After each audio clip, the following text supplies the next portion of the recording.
Perfect. I think that's recording.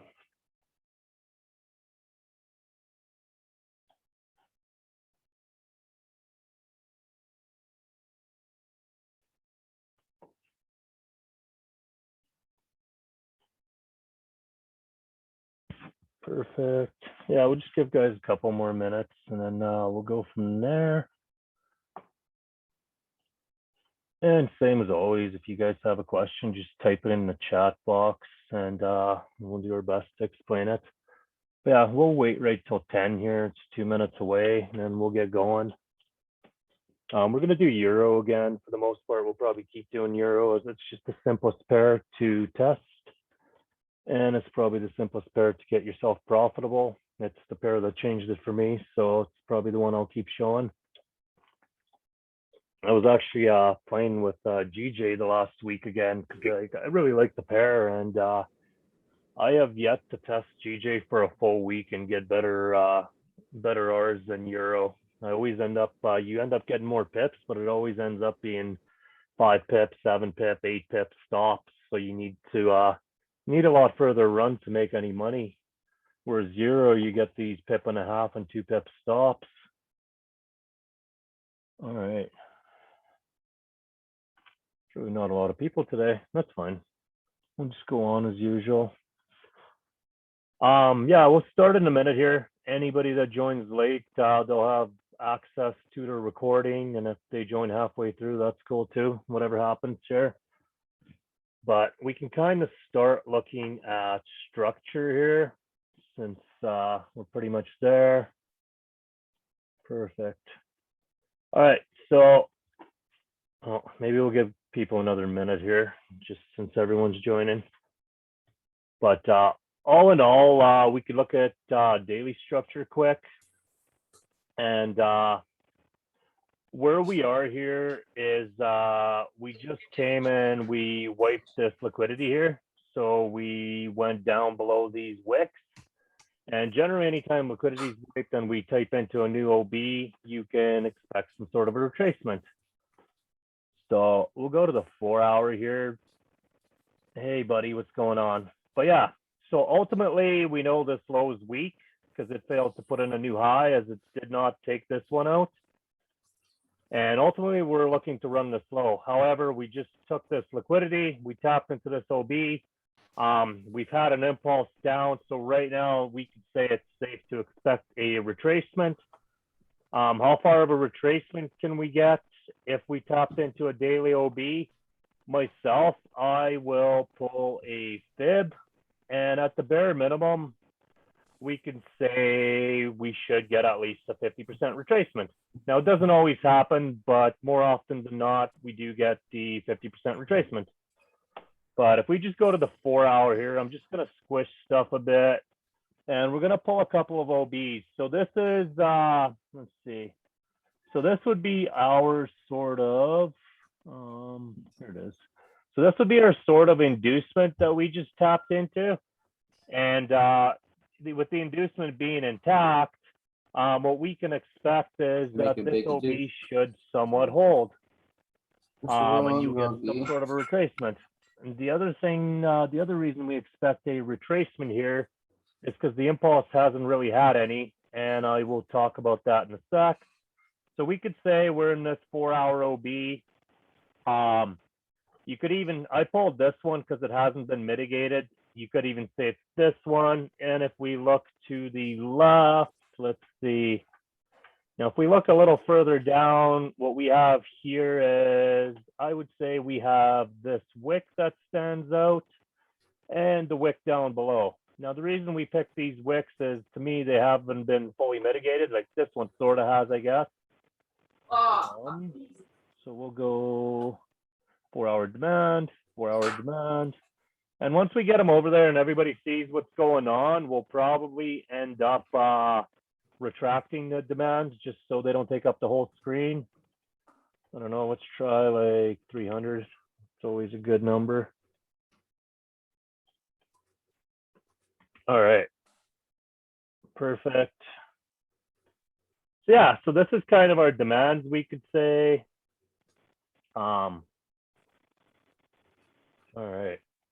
So we got all these different demands over here, and we're more or less reacting to them. Perfect. More people. Now on the supply side of things, we have a couple of supplies. So we have this area that sort of stands out, the sell to buy wicks, and we have this area that sort of stands out, which is more sell to buy wicks. And we got one more right here, and this is the supply that gave us our last drive here.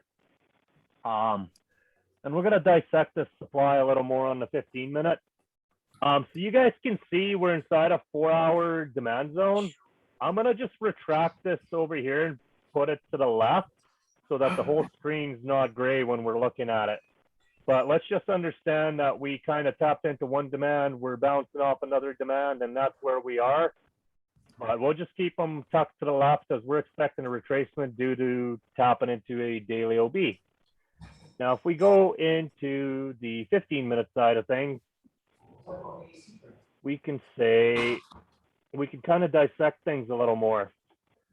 So if we're kind of looking at this right now, we know we're getting some sort of retracement. We don't know exactly where, but at a bare minimum, we expect 50% of the OB. What's the block ray extending from the left? What this? Oh, this would be our, hold on. That would be our fib. So we can actually move that over. So for anyone that joined late, what we were saying is we tapped into a daily zone and we expect some sort of a retracement being in the daily zone. And we could probably expect a retracement of 50%. That's pretty standard procedure. It doesn't always happen, but more often than not, it does. So that's kind of what the deal with the fib is. Now, if we look at the 15-minute side of things, we want to kind of observe the way, so this would be your 15 OB here. I'm not going to pull it because it's pretty much in line with the 4-hour OB, but we'll just kind of keep it tucked in. Now, if you notice something about this OB, once we start dissecting things, this was your sort of inducement. And if you look right here, we wicked above and we grabbed this liquidity. So on the fact that this inducement's gone, we could pretty much formulate an idea that this supply is weak and it's not going to hold for shit. Now, if we look over here, you could say, oh, this is sort of built up liquidity or some sort of inducement. And again, once we dissect that, you can actually see we wicked above it and we grabbed all of that too. So now if all this liquidity's been grabbed, to me, this OB doesn't have a lot of strength. How do you differentiate between a liquidity grab like the one you labeled first and a break of structure? Well, to me, we're still heading down, right? So every time as we're continuing to make lower prices, we're going to keep grabbing liquidity. What I'm saying is we didn't leave any inducement or liquidity behind. So had this wick not happened, and we had this inducement intact, I would expect this OB here to hold. Whereas the inducement's been taken, so anytime I draw my zones, I go dissect the zones and I look to see if the inducement's intact, if the liquidity's intact. If all of this was intact and this hasn't happened here, I would know that when we get up here, I'm going to expect some kind of strong reaction. However, the only thing you really have for any kind of inducement here is this sort of deal for this OB. This OB itself didn't really give us any lower prices. This OB did.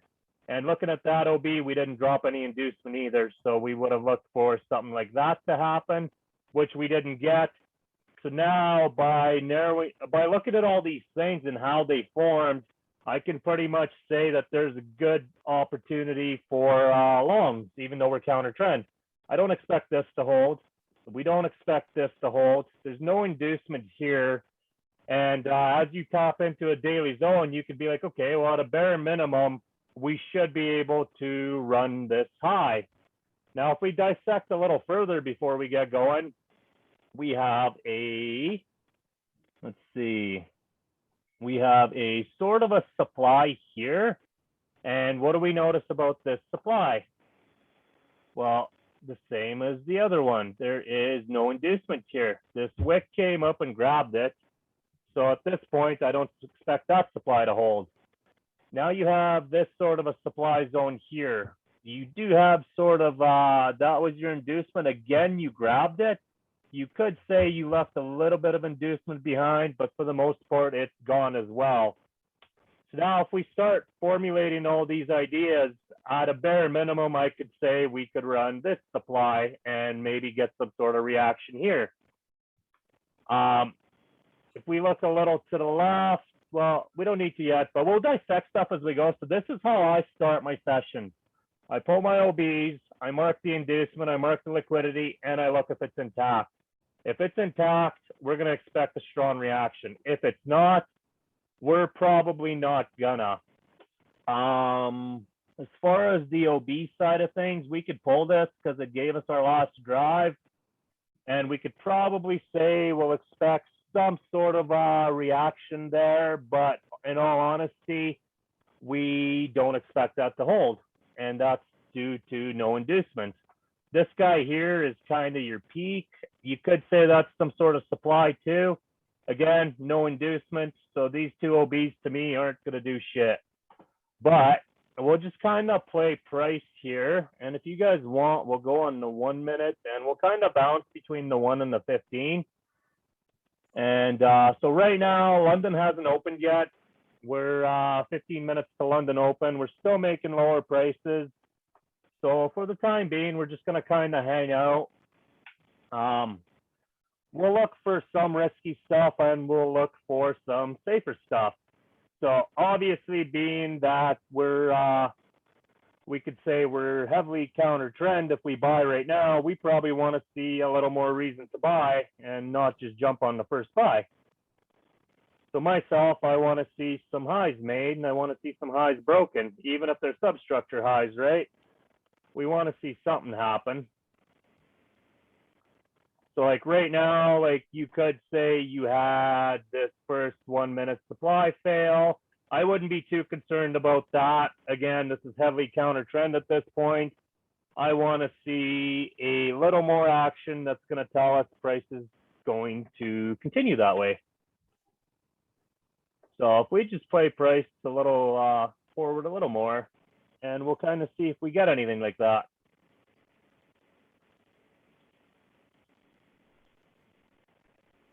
So you still made another low.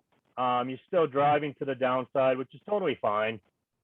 Like I said, guys, we're counter trend, so we're more than happy to just wait and see what happens. So on the 1 minute side of things here, we can kind of formulate that this is our last sort of 1 minute supply that put in the last low. And we'll just kind of keep playing price forward. Again, we won't get too crazy about looking for a buy right away. And you could say, obviously, this would be our sort of a reaction point here. You could look for a buy there. Myself, I wouldn't. This is a little counter trend still, right? We're more than happy with, you know, we took this OB here, then we made another low. So we're more than happy to see this area kind of go. And if that area goes, maybe we could start kind of building the narrative if to see if we want to do something different. But we want to see some highs get taken, even if they are substructure highs. So you could sort of say this was your first area where supply got disrespected after we made the low. And we'll look at the higher time frame here in a bit too. Like nothing significant really happened yet in my eyes. So right now we're still kind of just building liquidity. So right there, what I would say is your first significant move. And what I mean by that is we swept the lows. You tapped into an OB, so we could say, hold on, chalk bottom, and we could say chalk top. You didn't get much of a chalk yet, but it is there. So now you're breaking supplies and we had a change of character. Now you can kind of start being like, okay, well, we didn't get in the first thing we seen, but we did just take a high. We ran the lows, we ran the highs. So at this point, we could start saying, okay, now we start feeling a little better about taking buys. And ideally, yeah, that's kind of what we're looking at right now. And we'll just see how the top forms and where it comes down to. So again, you had some sort of a, you could say this was your failed reaction here. What I mean by failed reaction here, hold on guys, I'll explain this. So to me, this high failed to put in a new low. You could say you had a sort of a second supply failure here. And once I see two supplies fail, I kind of start looking at, okay, what are some zones that caused the failure? So if you were a little bit of a cowboy, you could have probably got in on this wick. Myself, I would probably wait a little more, but it's totally fine. So that's a sort of a, that would have been a legit trade. I'm not in a hurry to get into that. We could say the impulse also started right here. Now, I know for those of you that came from the last backtesting session, you know that I always show you that there's two possible areas to enter. So if we had one area like up here and one area down here, I'm more than happy to put an order here and here. When your two areas are pretty much touching, like these ones are, just go with the extreme. You know, this would have been totally a valid trade. Like you would have been risk off, but myself, I'll go with the extreme where the move started. Oh, let's try that again. It's weird not having my keyboard and my full setup, but yeah. So we didn't really get a reaction point. I guess we did, but like I said, this wick would have been a zone. This wick would have been a zone. This wick's been mitigated to me. I'm more than happy to look at this wick. And even this area here, you could look at. It's sort of been mitigated. I wouldn't be too concerned about it right now. But you could also say this zone is something too. But we'll just kind of play price and see what it does. As for the failed reaction and failure to make a new low, this zone to me would be a valid zone to look for a trade, whether it be this wick, this wick, this wick. So we'll just kind of play price on here. And yeah, we'll just see how price forms.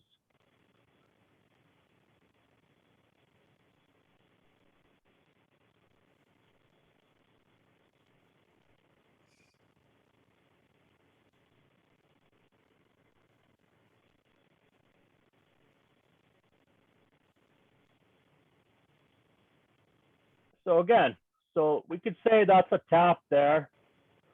Let's see, low in position. And myself, I look at these wicks, and if they're, so this one right here, it's what, a pip? I'd be more than happy to run that a pip and a half and kind of cover this low. If this low happened to be like 3 pips or 4 pips, there's not a chance I would cover it. I would sooner take the loss and enter back in. This being only a pip and a half or whatever, you know, I'd be more than happy to just let that run. And like I said, I'm okay with taking a loss.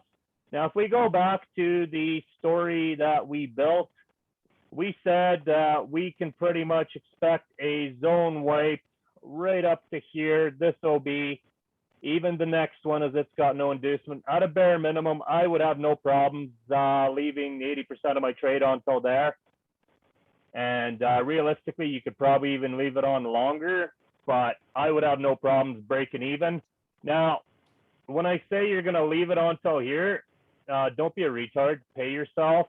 I would say the first valid zone to pay yourself something would be there. Nothing's guaranteed. So if you get to this zone, you know, pay yourself 30 or 40%. I got a buddy that's a really good trader, and he'll be 200 pips in profit in gold, and he never takes any profit. And then it comes back and breaks even. Like 4 or 5 days a week, he does this. And he's so greedy, he won't pay himself. So have a established plan for paying yourself this high when it goes, and we expect it to go. Take 30-40% of your trade-offs. When you get to this high, you could say, we're going to close the remainder 80 or 90%. And you could say, I'm going to leave a little runner on.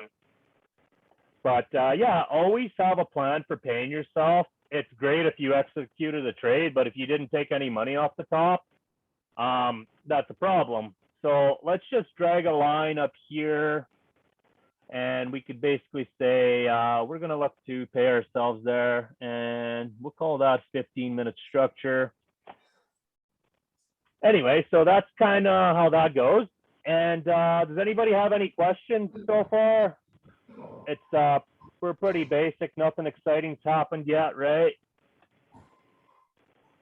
So right now we're just going to continue playing price. Anybody that's new too, what I want to point out is what is that? 434. What I want to point out is I have two ways of managing. If my stop loss is a pip and a half, 2 pips, or 2.5 pips, what I do is I wait till it gets to 4R, so right around here, and I would sell 20% of my position, and that covers my risk, and I leave my stops open. And at that point, we'll leave it on to wherever, when our next payment area will be this dotted line. But I leave my stops open. The only way I don't leave my stops open is if the stop on euro is 3 pips, 4 pips, 5 pips. Why didn't you enter at roughly 745 when you had a bullish impulse? You're talking about here? We still don't have a chalk, do we? We're waiting for this chalk, a sweep of the lows, a sweep of the highs. So this being your high, we completed the chalk here. So your counter trend. So we had a supply fail, and I said, I don't know if you were here at the time or not, but us being counter trend, we don't want to enter on the first supply fail. So in this case, we had another supply fail. We swept the lows, we swept the highs, we had a second supply fail. So we're looking for more than one confluence to go counter trend.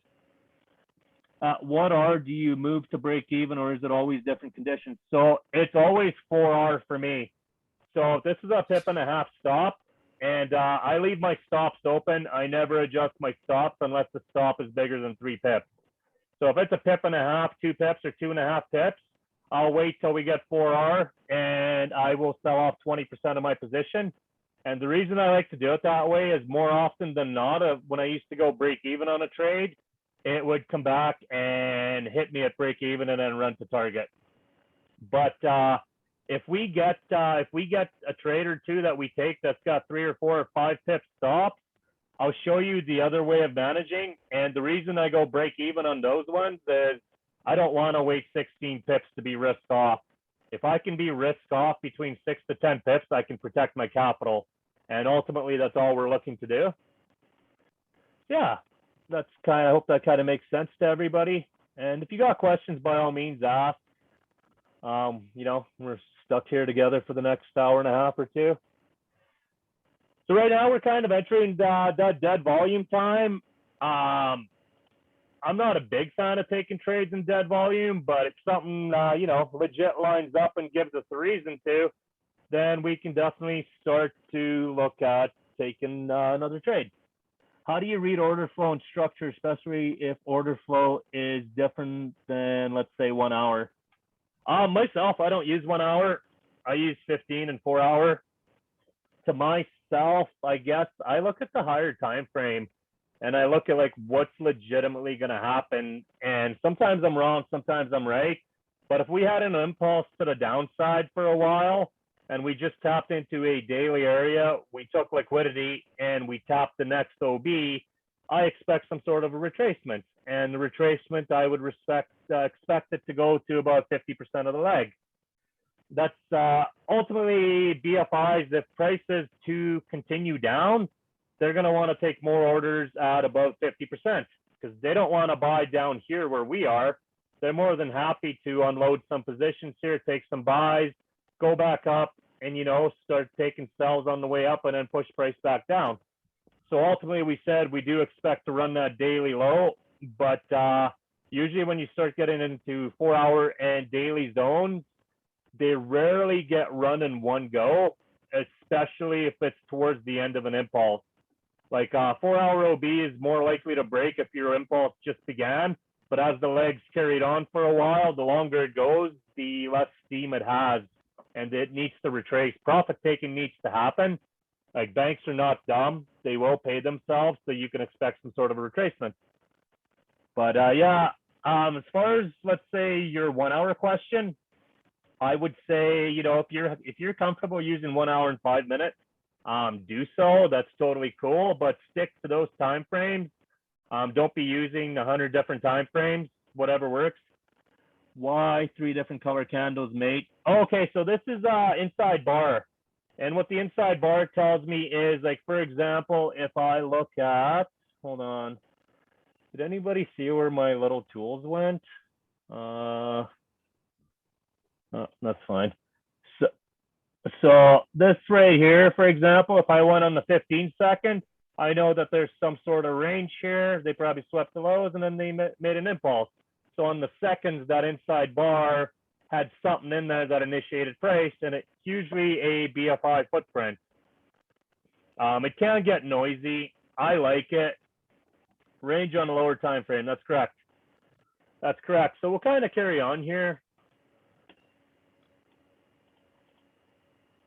And yeah, we'll see what happens there and how price forms. So again, 10 o'clock, we're in that dead volume time. We're broke even on this at this point. We've hit our 6 pips. At this point, risk is off. And I'm pretty comfortable holding the rest of the volume till at least here. And then we take a little cut and pay ourselves. And we'll just, yeah, carry on playing price. And every once in a while, too, we'll kind of, go on the 10 minutes and the 15 minutes and just make sure we're not missing things. It's always good to get your eyes off the 1 minute, because you just never know if you're missing something. It's a very hypnotizing thing. Same with the seconds, right? So yeah, so dead volume, you can see they're just kind of stacking orders. So there's a prime example of why I leave my stops open right there. We have no risk in this trade, but right now we're still in this trade because my break even leaves the stops open. So now let's just take a look on the 15 minutes, see if we got anything. We don't really have anything substantial yet, just looking at this. What we could say is we have, let's pull this across. And I'm going to call this 15 substructure. And we're also going to go ahead and say we have a failed reaction. This high needs to run these lows. As of right now, we're getting wicks to the downside. We're rejecting. We got 2 indecision dojis. So right now, we could say this is kind of a key substructure area we want to see go. But as of right now, we could say we have a failed reaction developing, which is good in my eyes as we're in the long. And yeah, like, I don't know if you guys need to set a timer for yourself or run 2 screens or whatever, but get off the 1 minute. Do not just sit on it. We can even check the 10 minute out too. So you had another low here, right? So now we could say, okay, well, we had another low and you just swept that low. So I'm just gonna move this. So I'm gonna say chalk bottom. To complete the chalk top, we gotta take this. If that completes, we could look at maybe stacking this position. So we're still counter trend.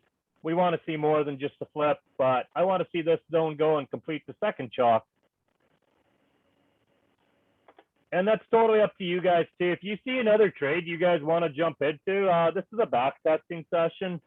We can take absolutely any trade you guys want to take. Let's see, where is, so now we could say you had a flip zone again here, as this is your supply that's put in your last low. So to myself, I would say this would be your reaction point as the black candle came down.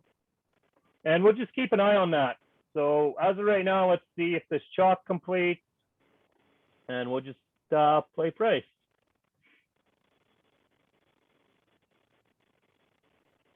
And for those of you that trade London, you obviously have a little better time than us New York people, because you get to have setups like this that you can hold for 2-3 sessions.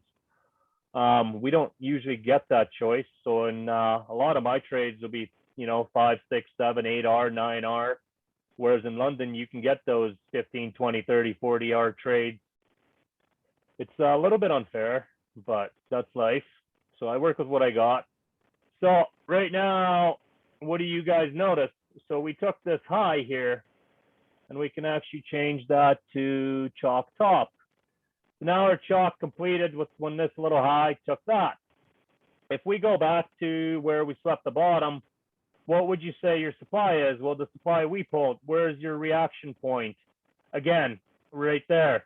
What took out the reaction point? Well, we always have two areas. I like wicks. If the wick fails, we have the doji down below. And it's completely up to you. Why is the recent top referred as a chalk? Well, you swept the lows, you swept the highs. It's still a substructure chalk, right? That's a clear break. That is 100% a clear break. You took these highs. So I would look at this as kind of your last area that did this last drive and put in this low, and then this area fails. That is 100% a clear break on the 1 minute. At least how I trade, it is an equal high. Yeah, well, if that's what it is to you, then trade that way. It's whatever makes sense to you, man. I'm not here to tell you what's wrong or right. I'm here to show you what I take in the market. And over the course of time, it's profitable. So whether you guys want to enter that or not, myself, I probably wouldn't enter that, seeing that it's dead volume, but it is kind of close enough to New York. We can, I guess, take it. Do you ever worry about the DXY? So here's the thing with DXY. I started smart money. I started in ICT's mentorship, and I was always looking at DXY, and then I was always looking at Euro GBP to see which one I would want to go, to see if I would want a long Euro or a GU that day. And I used to look at the future contracts of the 5-year note, the 10-year note, the 30-year note, and I'd be like, oh, there's a divergence on the 30 forming, so the DXY should go down, so Euro should do this. And all I found was I confused myself, and you don't need any of that stuff to be profitable. If you want to use it and you need it as an extra confluence, definitely do it. Myself, I found myself looking at more things than I need to. And in most cases, this will tell you everything you need. So again, we're at what, that pip zone. I'd be more than happy to cover a pip and a half. And again, so if we make it back up to 4R, you could say we're break even again. And I would have no problems holding this to the same place. And this is why I like Euro. I can be break even on it so quick, but we'll come back to that later. Let's just carry on playing price. So the New York kill zone starts at 1300. That's where volume starts entering the market again. And we can kind of look at, see how price action develops. And before we do that, we can look at the 15 too. And yeah, back to Buddy there who said this isn't a chalk to you. If it's not, don't trade like that, man. It is to me. These little wicks, that's disrespect of a level to me. And it's not always right, but more often than not, these wicks are reaching. So if the wicks are going to the downside and you're kind of rejecting the external range, to me, that's rejection. If the wicks are reaching to the inside, where it's like your internal range, to me, a lot of times it's not rejection, that's reaching. And I've still been testing that theory. I learned it from some other guy, and he told me about it, and I've been testing it, and it seems to somewhat hold up.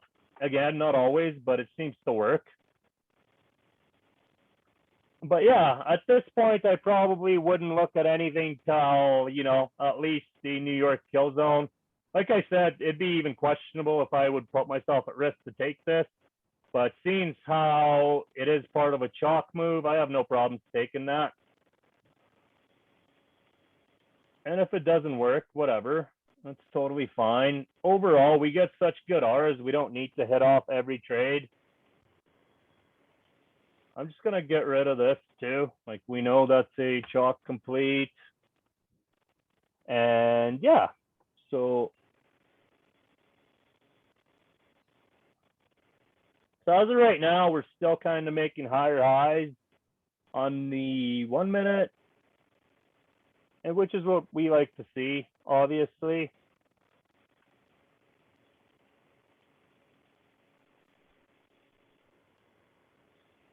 And let's see. So you did kind of take the highs here again.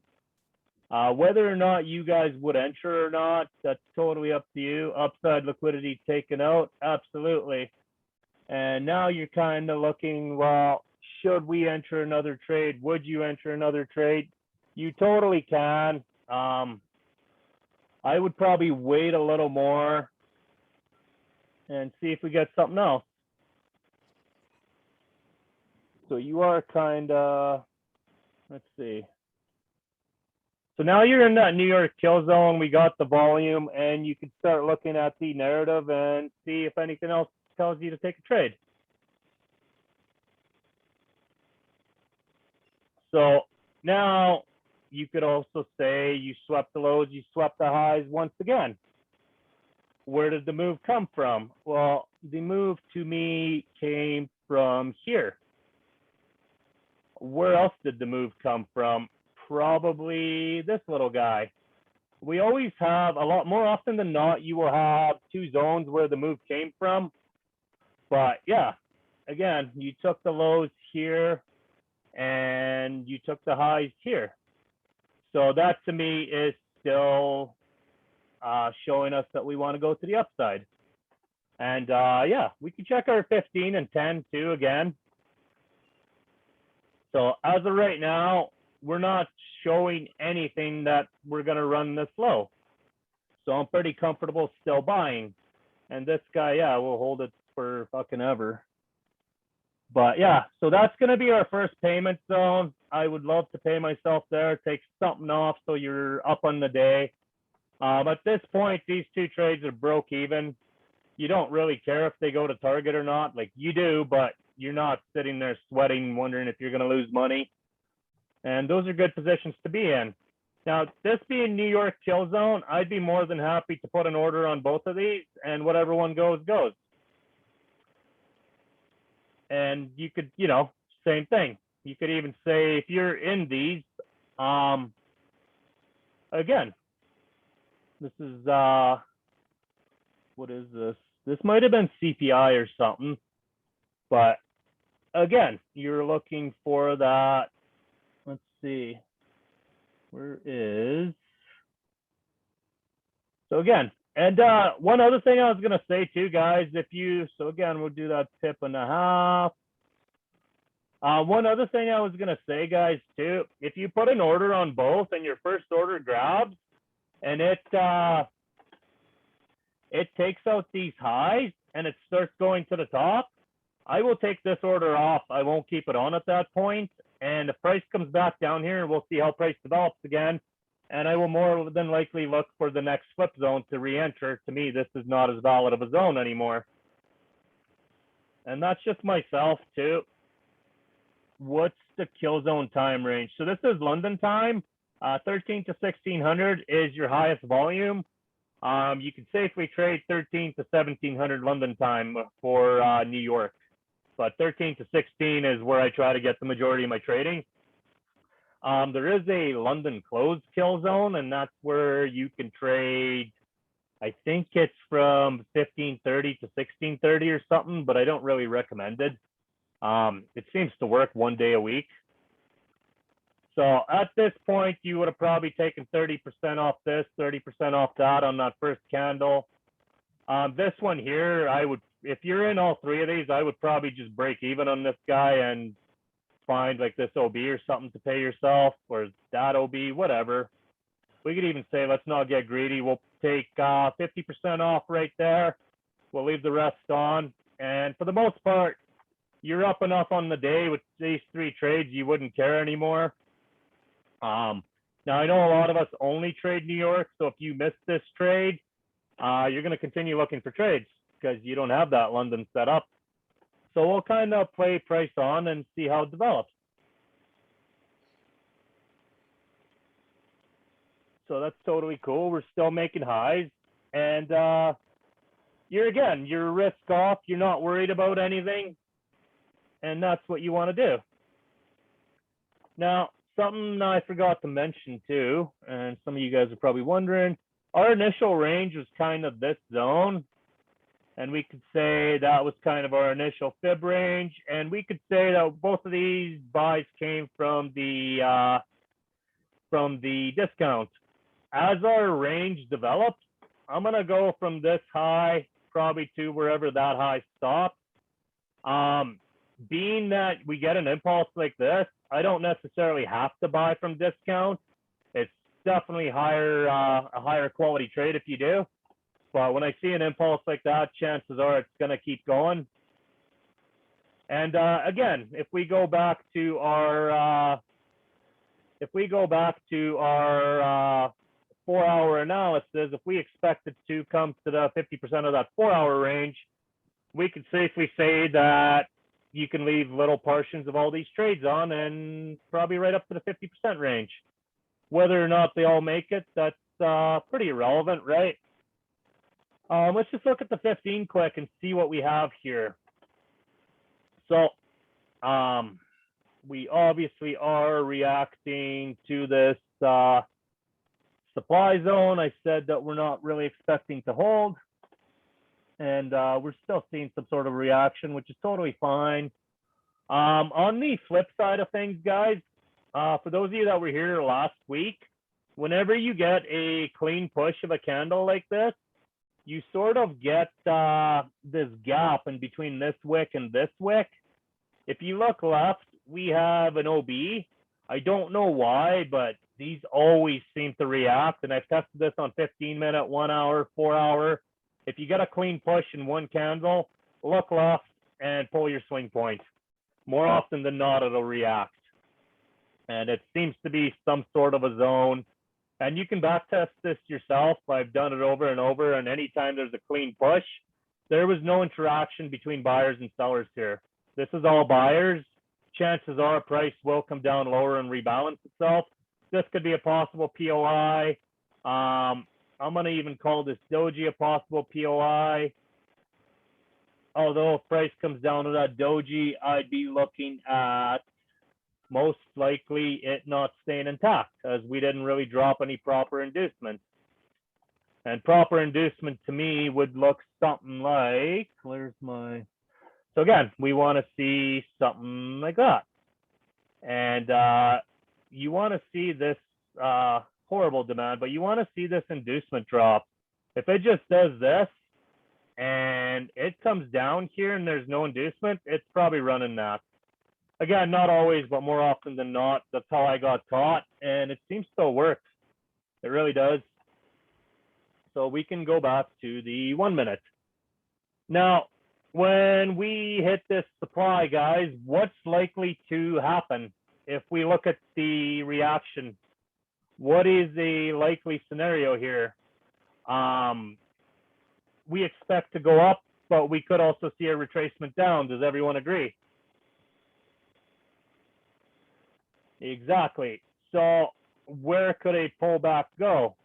To myself, either this wick would be kind of the extreme. So I would look at, something at this wick and something in the zone below this wick. Whether or not you take a trade off there, that's totally up to you. But where would the pullback come from? And the first area that stands out to me is the wick. You guys know I'm a big fan of wicks, and wicks are a good BFI footprint. So what is that? So this is a 5.5 pip zone. Always shitting wicks. That's right, bro. So this is a prime example of a trade that if we take, you're not going to wait till 4 hours to break even. So if you took a trade from, if you entered a trade from here and you covered the highs, you'd have a 5 pip stop. there is not a chance that I would wait for 20 pips to break even. So this right here would be a prime example of a trade that will actually adjust the stop to break even. Depending how you trade too, I would have no problems putting a buy on here too, as we're bullish, and a sell on here. You'll probably lose one or break even on one, or you'll lose both, but there's a good chance that you could put a buy on the extreme, put a sell on the extreme. These are the types of zones where a risk entry is somewhat acceptable, but you have to manage more aggressively. So we're just going to say we're going to put a buy and a sell here, and I'll show you guys the management perspective of things. Hold on. And we'll look at the management perspective and how price reacts, how it plays.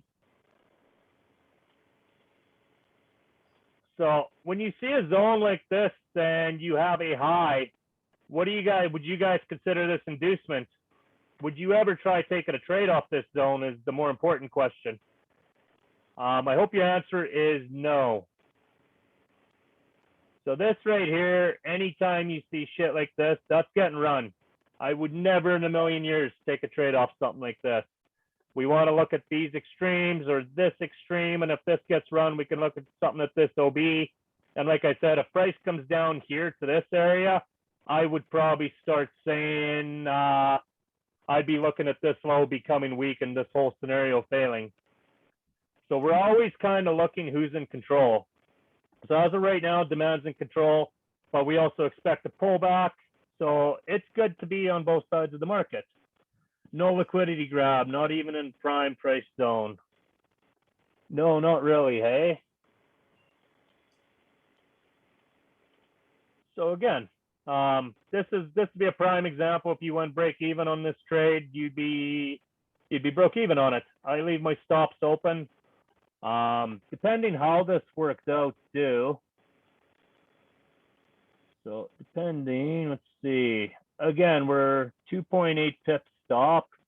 That's borderline. So 4R would be taking these highs. I wouldn't have a problem with that because we know these highs are going to go. So as soon as these highs go, we're broke even on this, which is what we want.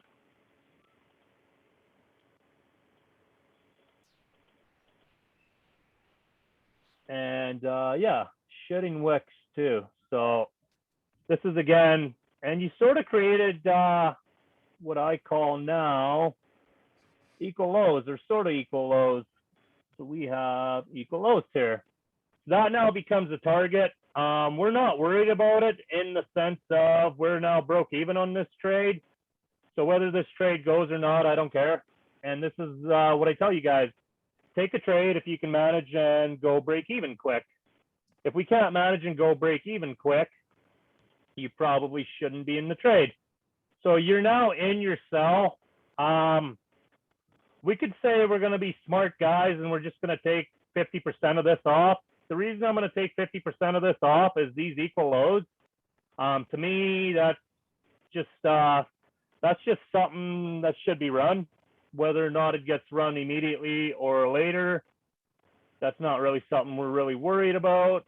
But you want to protect yourself. So you're broke even, you've taken 50% off, you left the runner on. Now, if we look at the sell side of things, so this is where I want to show you guys how to manage difference. What is that? So that is a 4.5 pip stop. If we're going to be completely honest, I might not even have taken that on the size of that stop loss. But being that we did, we're going to look at our demand zone. And to me, the demand zone that stands out is this little doji. Equal low or chalk bottom. You could say for this to be a chalk, this high has to go, right? So until this high goes, this is in sort of an equal low area.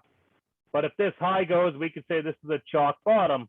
And then we could probably come back and look at, well, what was our reaction spot? And you could again say this is your sort of a lousy supply. Well, let's change the color of that.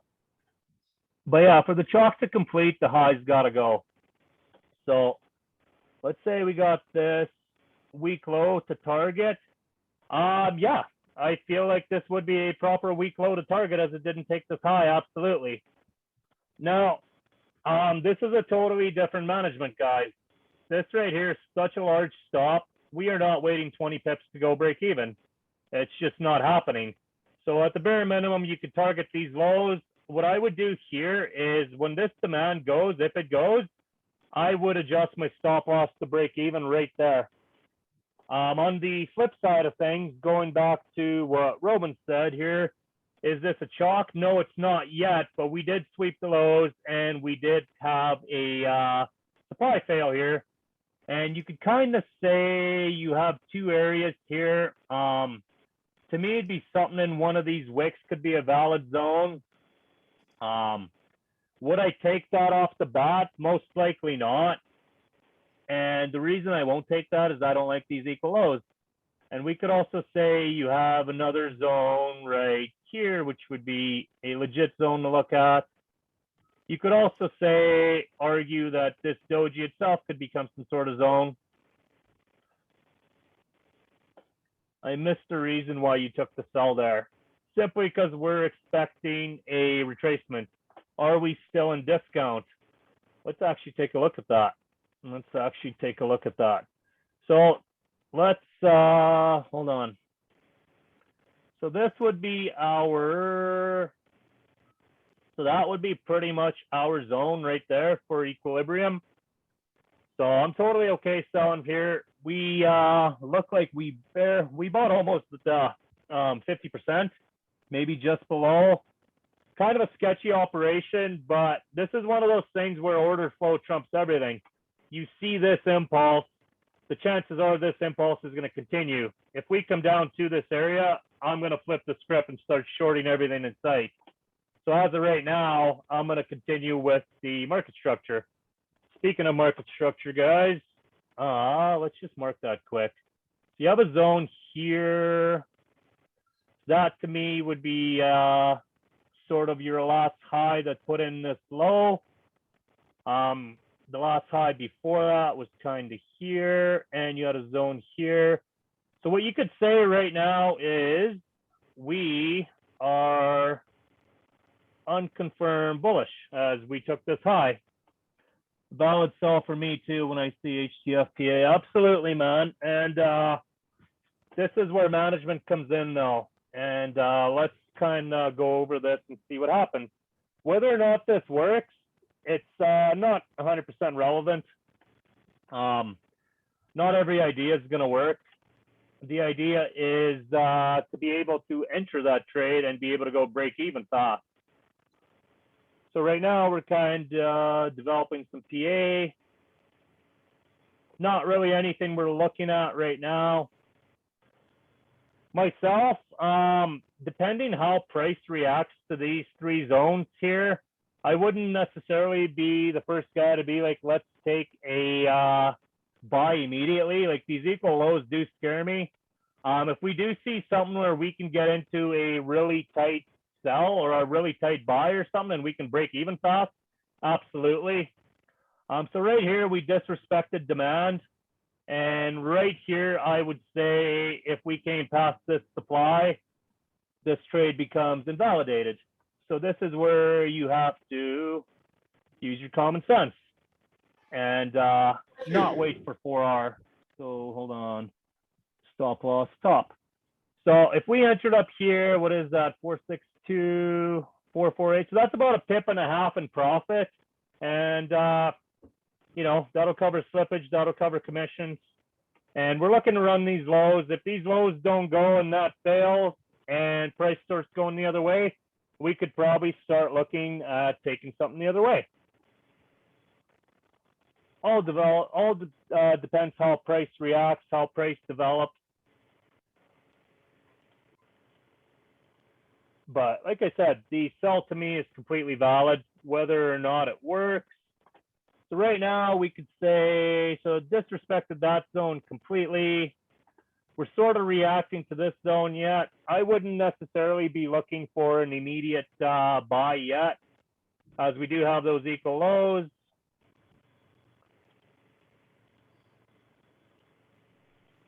And so as of right now, I'm just going to pull this as a demand. We could say this is showing some sort of reaction. It's kind of holding right now. And we can just pay attention how this PA develops.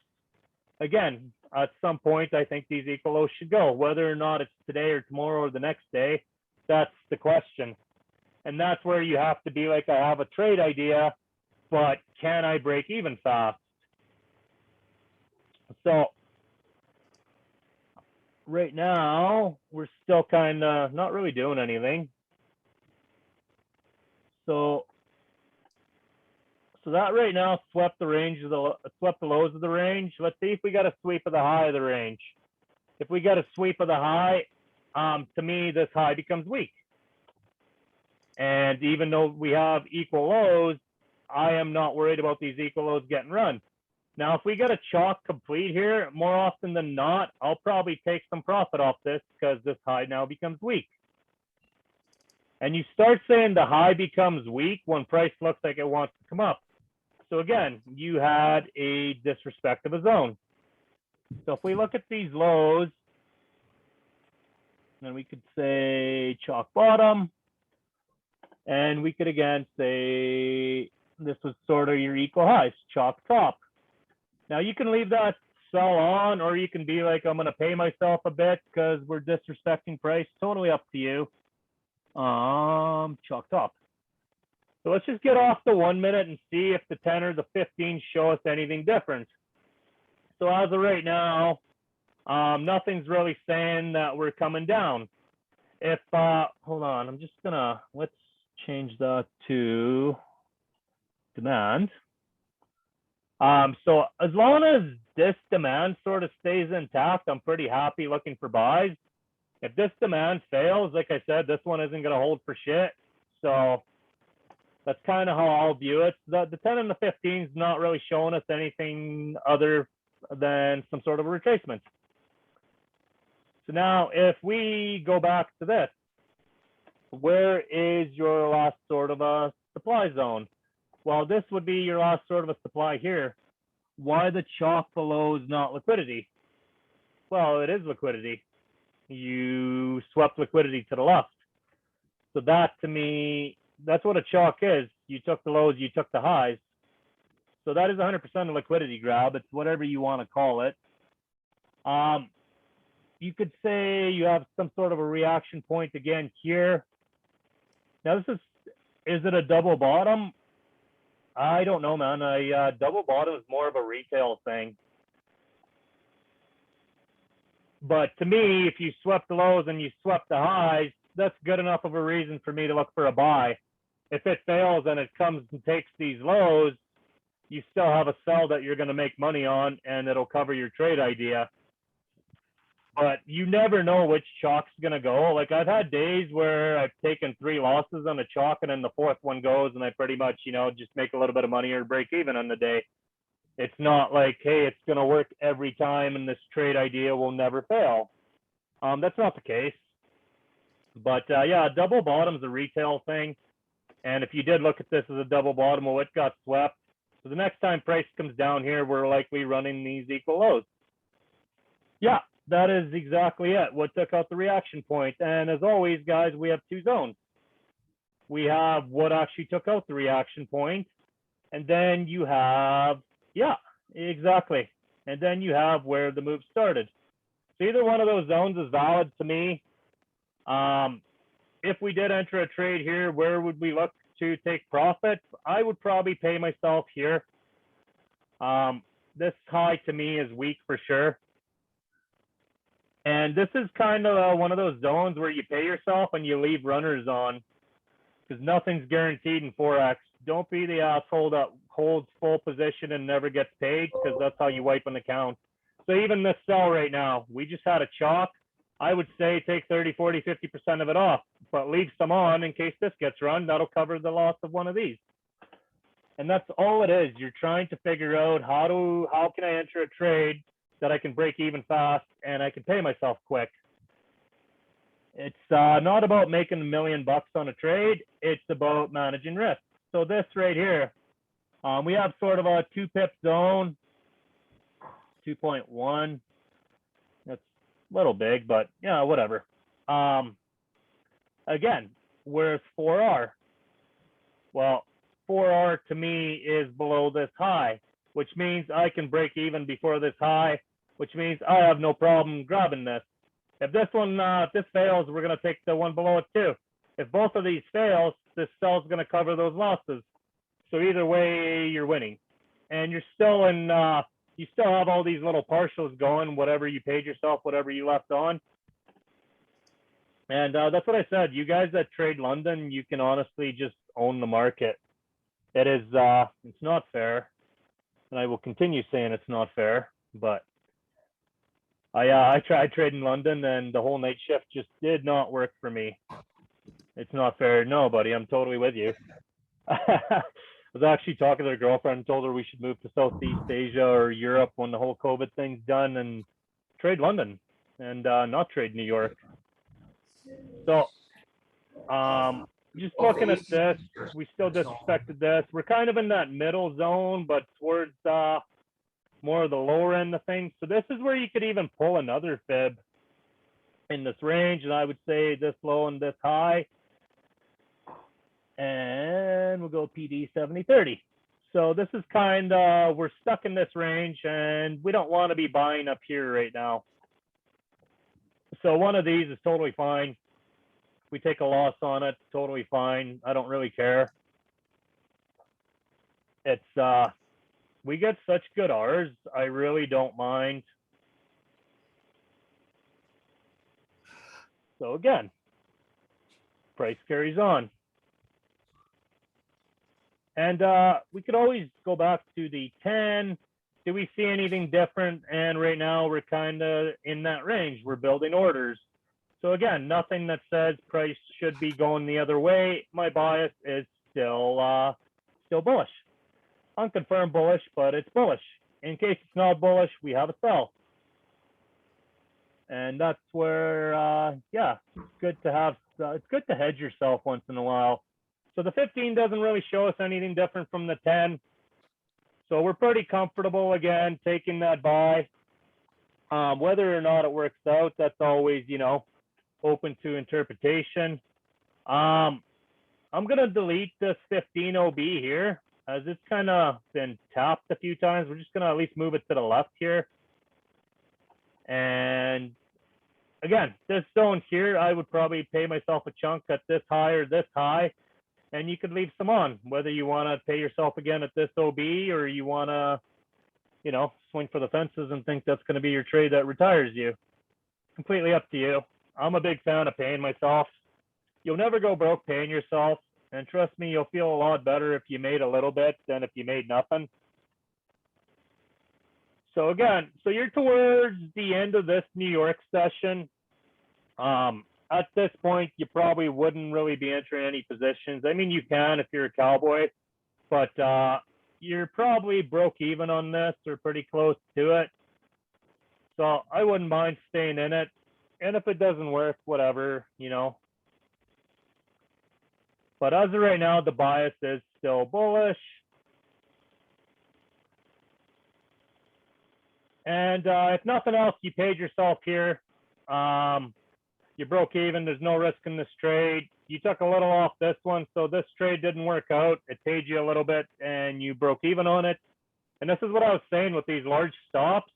Don't wait to get down here to get your 4R. That's just putting your account at risk.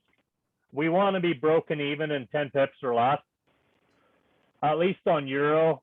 So there's your OB top. And what we're going to do is a nice reaction off the 4 hour. Can we look at the 5 minutes? Absolutely. Totally. So we're, again, at the end of the session, whether or not, I don't know how you guys trade. Myself, I wouldn't be taking any trades at this point. If you do, if you did want to sell, we probably could. Would I buy from there? No, man. I want to buy from down here somewhere. If anything, I would probably look for another sell. If, oh, sorry, what do you got going on? You want to buy there? I wouldn't be against the idea, but you're 1,600. Like London goes home at 16:30. So London's already gone home. If you chalk and flip zone sells, hey man, I am totally down. Let's take a sell. So I don't use the 5 minutes, but if you want to take a sell, we totally can. So you kind of took the highs here. I just want to look at the 15 quick too. So now what we have here is we are confirmed bullish. So you have this low point here where our equal lows are, and you have a new high. You have a candle body close above that. So 15 is confirmed bullish. Adrian here wants to start selling. Let's put some sells on the table. Watch Adrian just retire all of us. All right, Adrian, where do you want to sell from? Where's your zones? Draw them up, buddy.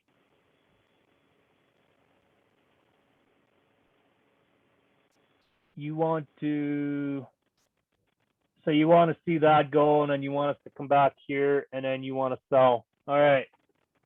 And you yourself use 5 minutes. Are we looking for this as the zone here? Like, is this your kind of area you're looking for, or are you looking at the wicks? What do you need to see happen to sell?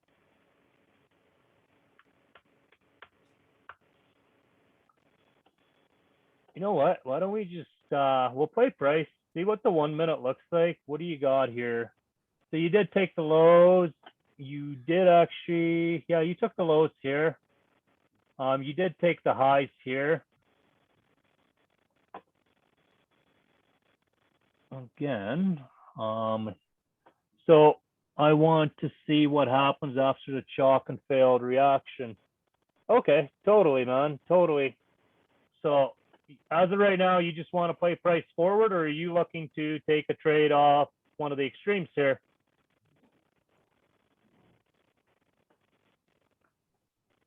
To myself, play price forward. All right.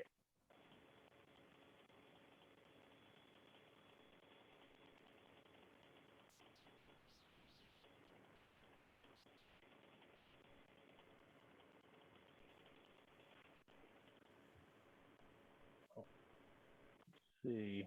Now, do you want to? Do you actually take trades at this time, this late in the day? Yeah, Rob, can I've you never actually tried. look at I'm honestly the asking. Like, I know some people. I know can you some actually look people at are the big 5 minute, Rob? on trading weird times, and there's actually a guy at Phantom that trades Asia, and he seems to do quite well. Myself, I wouldn't do it. Let's see what our 15 says. Can you look at the 5 minute? Sure, man. And what are you looking for on the 5? Are you looking at this zone here? Are you looking to buy back up? You want to sell from there. All right. We're going to mark this. Call this a 5 supply. Totally. So just play it forward for now.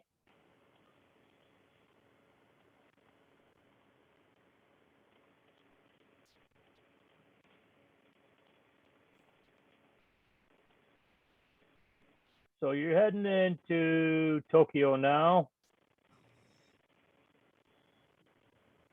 Yeah, like see, like a lot of people use the 5 minute. I've never really been a huge fan of it.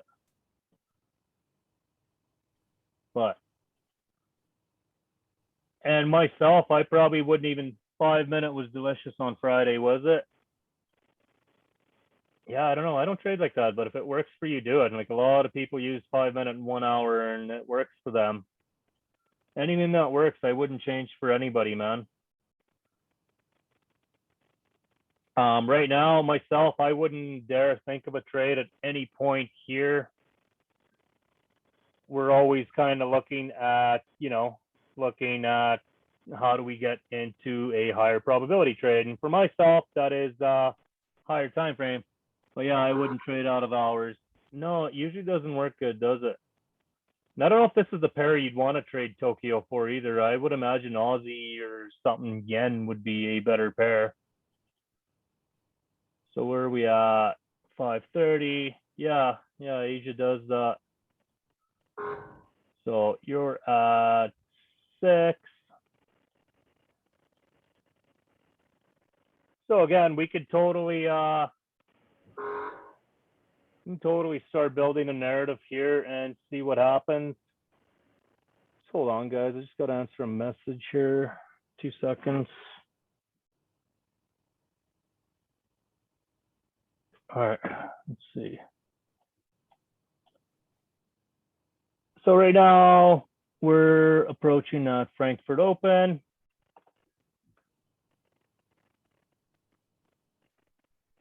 And again, so I don't look at the 5, but if you guys look at the 5 and you do want to do something with it, that's totally cool. Just tell me where you want to build a trade. You kind of, again, you're still in that rangy PA, right? Again, we swept the lows, we swept the highs. So as of right now, I would expect price to do some sort of this for a while till it goes somewhere. So this is, again, one of those zones you want to pay yourself as quick as possible, or at least break even as quick as possible. And yeah, it's totally up to you guys. If you want a 5-minute trade, let me know. What do you look for on a trade opportunity to classify as a high probability? I want to see a chop and flip. I want to see some sort of liquidity sweep. And you know, if we're going with trend, I'm okay with just doing a flip. If we're going counter trend, it's probably good to see a chop and flip. It's to me right now, if I look at this, I would be looking at the 4 hours saying we're still expecting the 4 hour to, you know, to come to wherever 50% of this was. And that's pretty standard on every time frame, whether it's daily or 4 hour. So I would have no problems looking for buys. We still do have zones that are unmitigated. So to completely not look for sells would be not that smart. Because to me, again, this is likely going to do something like this. And it'll probably sweep the lows and sweep the highs a couple of times before it goes. So if you guys do decide that we need to get into a trade, we're going to want to manage aggressively. Whoops. But yeah. So as of right now, there's nothing too crazy happening. Let's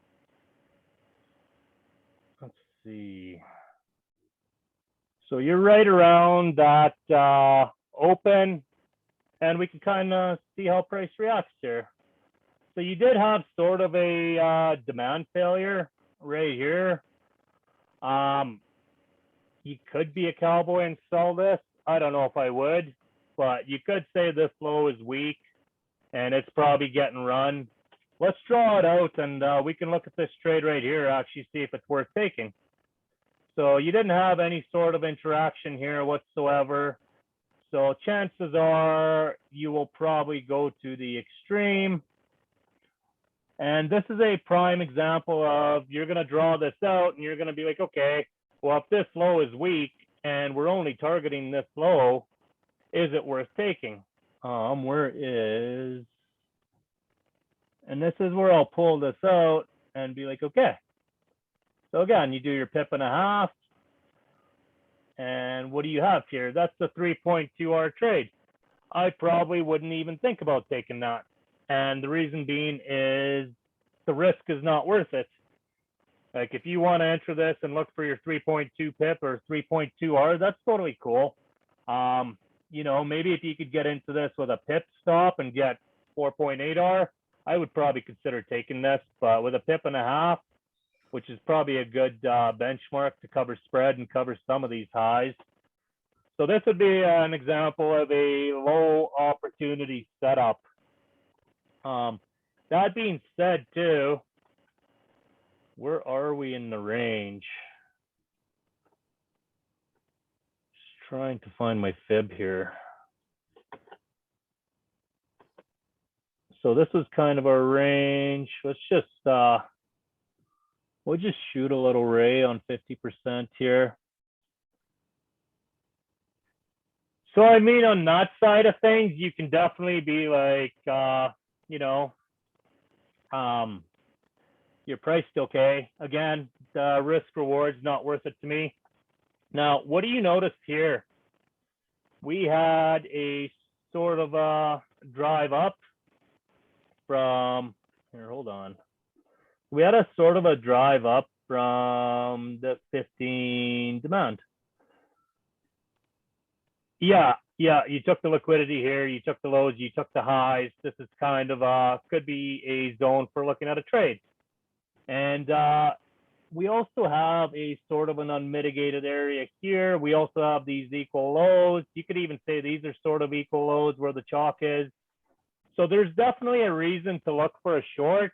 You know what? We're just going to take this and we'll say we'll go break even right at this week low or pay ourselves or whatever. And I would probably say to here, what is that, 4R?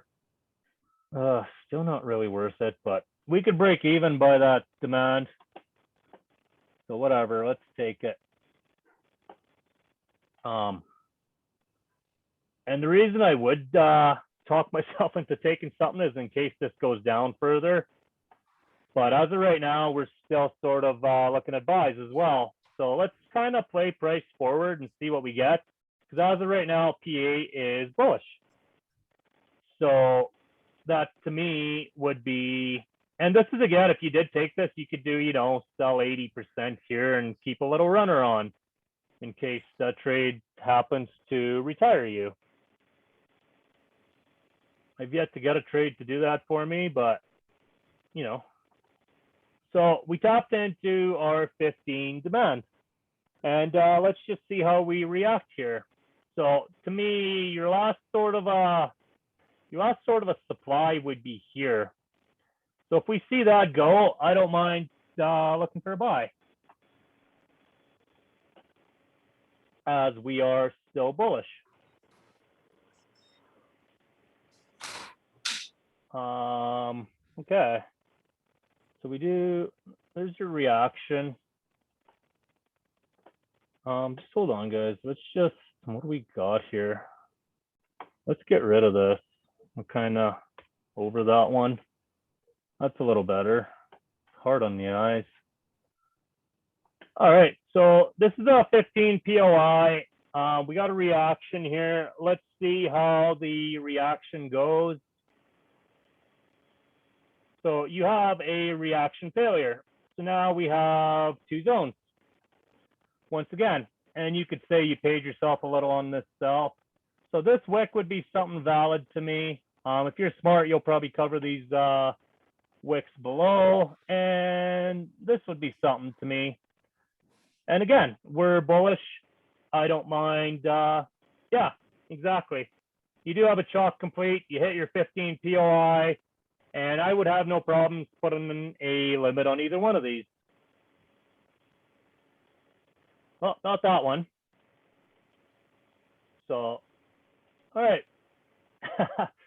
So both of those failed. That's totally fine. So now what we could start to do, guys, is we're going to go and wait to see if we get any other kind of chalk. So let's just play price forward. This is a perfect example of a chalk failing. And this will happen to you. This will absolutely happen to you. So you lost, what is a 2R here. Your short right here would have covered your losses and put you in profit. So I guess it's a good thing we took it. So we can totally play price forward and see how it reacts. Now, looking at this, I would be looking at where this goes and what zone causes it. So right now we're still kind of making lows. That's totally cool. Let's actually jump on the 15 quick and just have a look-see. So, what are we reacting to? This wick's been sort of mitigated. You'd almost say, we'd almost say we're reacting to this doji sort of area at this point. It's a little bit ugly, but it's kind of our next higher time frame POI. And we could totally, again, formulate a plan of taking a long if we get to see what we like seeing. So again, chalk and flip failed. we're still in another POI. We're not against looking for another chalk and flip. What's our POI? I would say this zone here. The narrative itself doesn't change, guys. We're still alone as of right now. You're still in a 15 POI, and so London's about to open. So you got volume on your side, and yeah.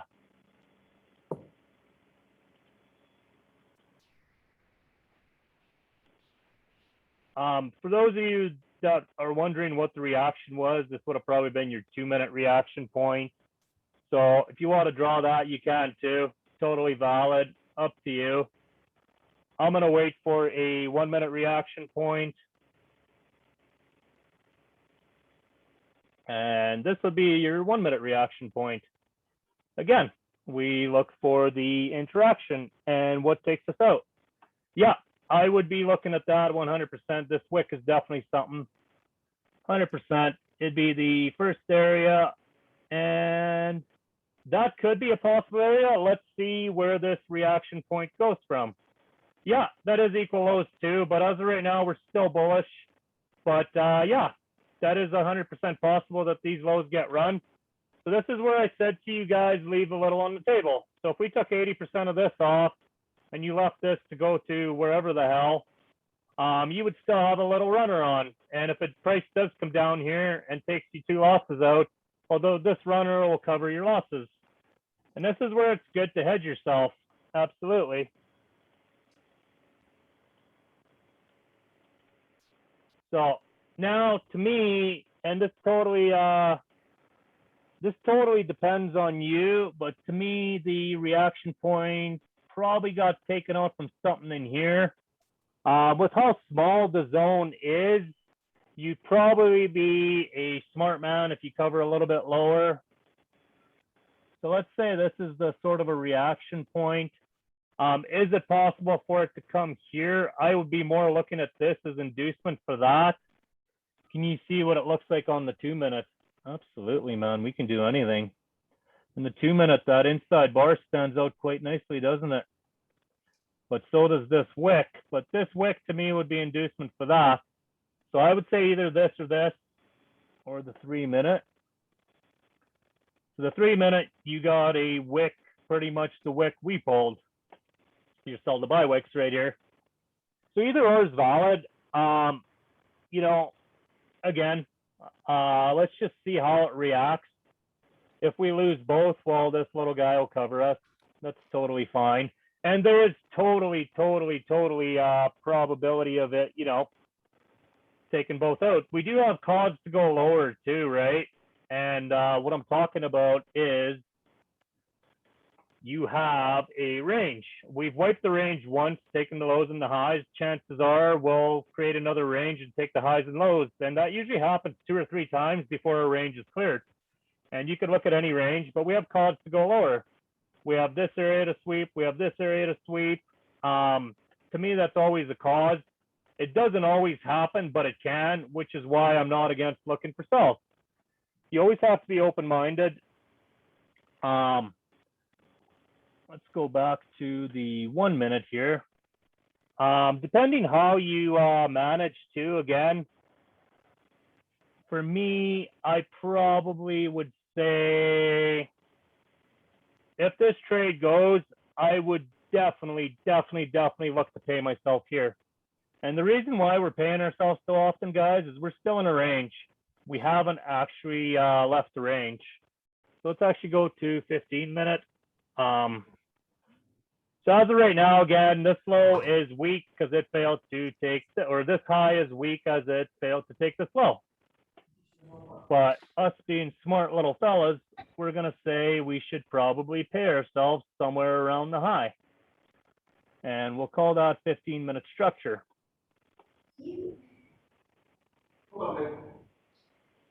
Now, in the event both of these fail, or not, we could look for a buy somewhere else.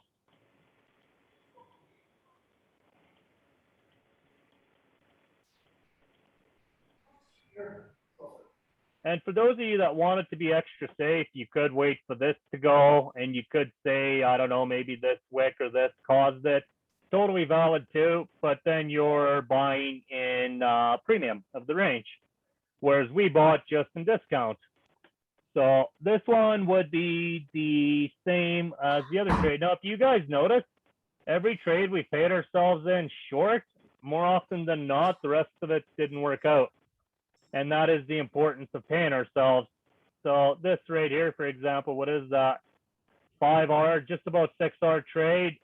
I would take good partials at this again, as we haven't given any sign that we're done with the range. So for those of you that are extra safe, whether it's you took a loss on this and got in on that, that's totally valid too. This wick is slightly in premium or slightly in discount. So again, this wick could be legit too, in the sense of what took out this supply. Well, you could say the move kind of started from here. So this zone or this wick would be valid. You didn't really get much of a reaction. It just kind of went through. But again, it'd be no different if you took that. I'm perfectly happy with the position we are in. And if it doesn't work out, then whatever.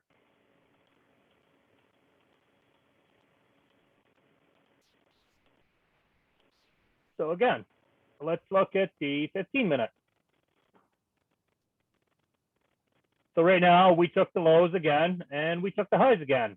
And my expectation is, as always, let's see, where is it? My expectation is to probably do something like this again and then wipe it one more time and go whatever direction you're going. If you go back and study any zone, it's usually 2 or 3 times and they'll wipe the highs and lows. And ultimately, they could still go either direction, but that's where you have to have a payment plan. If you're shorting from here, well, this point's weak, we could short to here. If you're buying low from here, this point's weak, we could probably pay ourselves here, and at a bare minimum, say the next payment area would be there. But you have to have areas to target, and highs and lows are usually a good way to do it. So that's how I view it myself. What you guys do and how you do it, completely up to you. But yeah, let's go back to the 1 minute. And we can kind of look to see how price plays. As of right now, you know, you would probably be comfortably in profit. Now, I know most of us don't get to trade 2 sessions, other than all you people in Asia and Europe, but a lot of us don't get the opportunity to have all these trades. So this is a London trade again. Now, you have a sort of a, let's actually look at 15 click. So oddly enough, this is Adrian's 5-minute zone we're reacting to. Do you ever trade Asia? Never successfully. I've tried. I used to trade GBP AUD, and I would win like 1 out of 4, 1 out of 5 trades, and it was pretty much a loss or a break even. So no, I don't trade Asia, man. I know some guys absolutely kill Asia. If you can do that, that's totally cool. But yeah, this is Adrian's 5-minute zone, actually. I'm going to call it a 15 because it makes me feel better, and we'll call it 15. So the buy wicks. Actually, let's look at, that's actually a valid 10-minute zone, your 2 gray candles. And this is where you have the power of using your time frames. Next stop, 17,500 up here. Absolutely, absolutely. So that being said, this is also a zone, and sort of the wicks up top. And we never know which zone we're going to sell off or buy off. So this is where we have to see that interaction. If you just put a buy and sell on every single zone, chances are you wouldn't be trading for very long. And if you really wanted to get, you could say these wicks aren't fully mitigated. They're sort of mitigated, but there's always shit in wicks. So you could even, you know, if these 2 zones fail, you could say these wicks are likely going to do something too. So now that we're kind of tapping into Adrian's zone, we can look at how price reacts. And as of right now, you could say this is your sort of a demand area. We're you have sort of a demand area here. Whether or not you take a sell off that or not, that's totally up to you. We are heading into the dead volume territory, so we'll keep that in mind.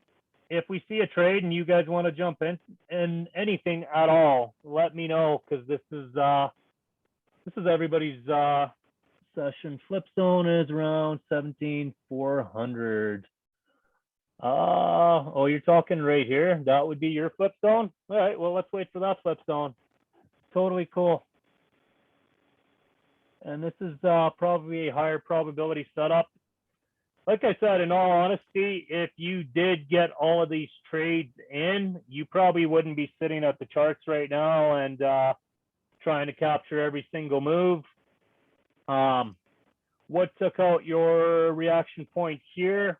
You have a zone here, and we have a unmitigated zone up here.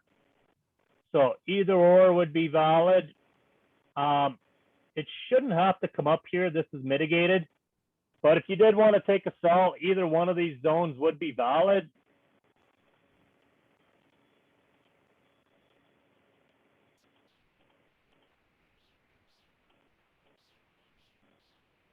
So, yeah, so we'd be in this sell right now. Yeah. Yeah, so we're in premium. We're actually in premium, so we're okay to sell. So let's say we did enter right here. Look at this reaction, guys. What do you always see me mark out about reaction points? What's the magical word I always say?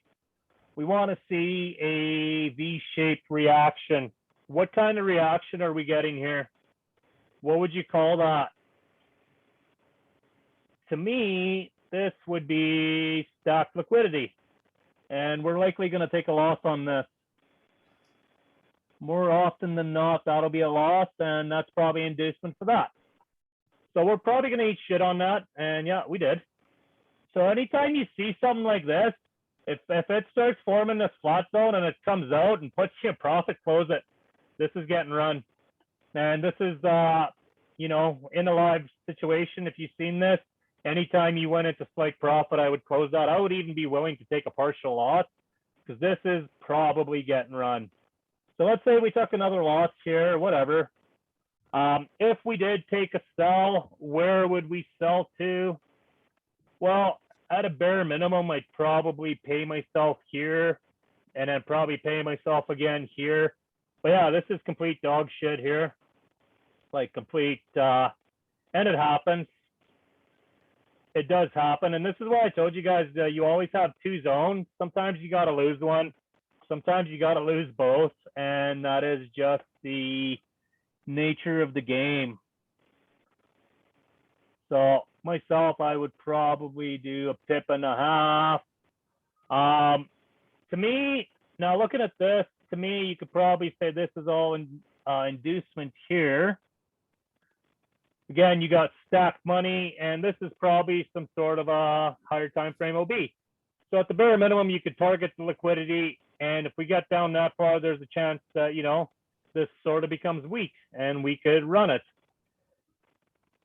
So, like, this did kind of put in a high, but at the same time, it failed to take this high, so we could say this could hold or this could not. This is one of those zones where you should target the liquidity. And yeah, we swept those too. And this is, again, your zone expansion, and we're just sweeping everything in sight. So to me, like I said, I would pay myself with this liquidity because it's not guaranteed that we're going to wipe this. This is weak in a sense if it didn't take this high. This is strong in the sense of it took this high, and this is open to your own interpretation. If you want to swing for the fences and hold to here, you can. You're heavily counter trend. Being heavily counter trend, I would pay myself as quick as possible, which is this inducement. And for those of you wondering what inducement is, we initiated price, we came back down, we dropped inducement right there, price continued on. We like seeing this sort of stuff. I'm always a fan of inducement that's dropped rather than something like this. Like, this is dog shit. If price comes down here, it'll go through it just as quick as it went up. But this is what we like seeing. We like to see healthy price action. The buyers and the sellers interacted. It wasn't just all buyers. Because if it's just all buyers like this and price comes down here, the sellers are going to go right through that. There was no interaction. I don't know why it works like that, but it works like that. I got taught like that, and it seems to hold true more often than not. So yeah, again, heavily counter trend. So TP1 would be these lows. TP2, we could say maybe this low is weak and we could run at that. Totally up to you guys, but I would 100% pay myself here. Whether or not you do, that's totally up to you. And if you don't want to, that's totally fine too. But it's kind of dead volume too. So right now we could kind of just, you know, happily chill and see what price does. Anybody that wants to take any other trade, we can totally do that. Like I said, you guys got to be careful with the dead volume, but I don't mind taking them. Considering you have a risk-free short right now and you're in profit, God knows how much, you probably really wouldn't care, would you? So you had another impulse here. There's your inducement gone, so you would have definitely have paid yourself on this impulse. This trade would be in profit. If it comes back and takes you out, you wouldn't care. You could leave a little on just in case it turns around on you. And it's always good to be prepared for that. Now, yeah, again, you're in that dead volume time. If you want to get a little bit cowboyish, you can. Not against that, but I'm also not against, you know, being smart. So let's look at the 10 right now. We're reacting to this demand. 15, reacting to this demand. Can we look for a buy? Probably. We could probably look for a buy. We could also wait till, you know, 1300 till we get some volume and look for a trade. For those of you that trade both sessions, I know a lot of guys that trade both sessions, they'll trade the London kill zone, and once they're risked off on a trade, they leave the charts, and they won't come back till about 12:30, 12:45, just before the New York kill zone. So anything from that 10 o'clock range to, you know, 12:30, it's lower volume, it's lower probability. You don't need to be in it. I mean, you totally can be. And you have probably a 5 or 10 minute zone here. If you really wanted to, you probably look for a sell. I wouldn't. So did we take that low? So now you have equal lows. We have equal lows here. That's yeah. Hello. Still in dead volume time. You had a sort of a failed reaction. And you could look at this failed reaction as inducement for that. But this failed to put in a new low, so it's in theory weak too. Again, you're not in the greatest time, but if you did want to take a trade, you probably could. I probably wouldn't. Where are we on the higher time frame? On the higher time frame, we're still just kind of chilling at this demand level. As of right now, we're still bullish until this low goes. And we still have cause to come down and we still have cause to go up. So as of right now, either direction's valid. Obviously, bullish is higher probability in my opinion. So you also have equal highs.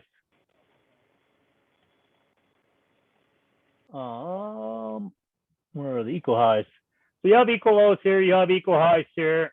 I probably wouldn't take a sell off this or a buy off that. I'd let something run something and tell me we want to go the other way. What session are we in? This is right before New York. So New York opens at 1400 London time, and 1300 London time is where the volume starts kicking in.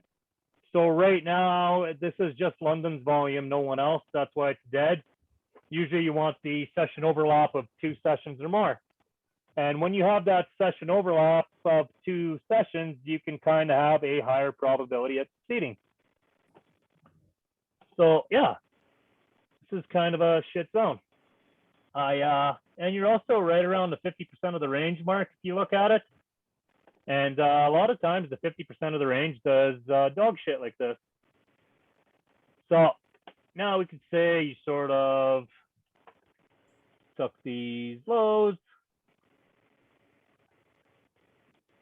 and it's not a complete shock, but we're just going to call it that because we just will.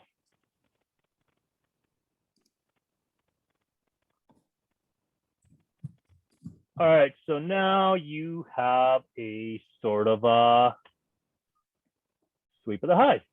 So you do have a chalk complete now. Chalk top. So now let's just see how price interacts and what it does.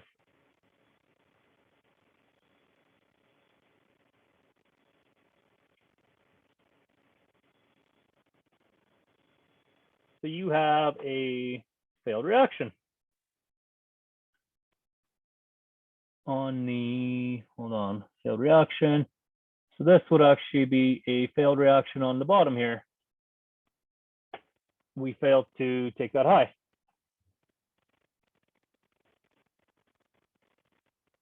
You have another failed reaction here. So you just failed to take the high again. Our bias is long right now.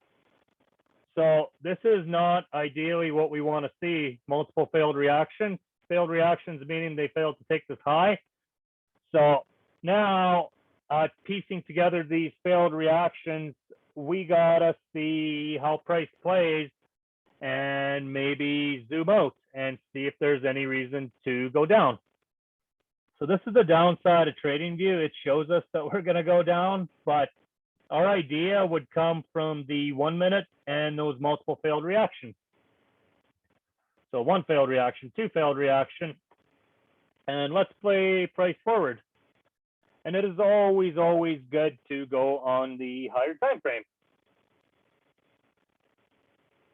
So ultimately, you're still kind of failing to the downside. A lot of you are probably like, Rob, shouldn't we be in this trade right here? You totally can be. I'm perfectly fine with not being in that. And again, if we just wait for the market, it will show us what it wants to do.